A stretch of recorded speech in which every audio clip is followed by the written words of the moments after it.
ihame ry'umunsi. Nk'uko mubizi turi mu mwaka wo gukira ku buzima bwawe, ku bugingo bwawe, ku gihugu cyawe aho uri hose. Yesaya 41 umurongo w'icumi. Ntutinye kuko ndi kumwe nawe, ntukihebe kuko ndi Imana yawe. Iri jambo ntutinye riri muri Bibiliya iminsi igize umwaka. Iri ni ihame bwaryo. Ni ukuvuga ngo ubyutse mu gitondo hari ijambo rivuga ngo ntutinye, ku mugoroba hari ijambo rivuga ngo ntutinye, bukeye hari ijambo rivuga ngo ntutinye.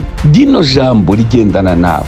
We wari ufite ubwoba, warebaga iminsi ikagutera ubwoba, warebaga ibihe urimo bikagutera ubwoba, warebaga aho wicaye hakagutera ubwoba. Subiramo ibyiringiro. Imana iravuze ngo ntutinye. Ukimara kumva rino jambo ndagira ngo ushikame, ukomere, utuze, kuko Imana iguhumurije umutima wawe.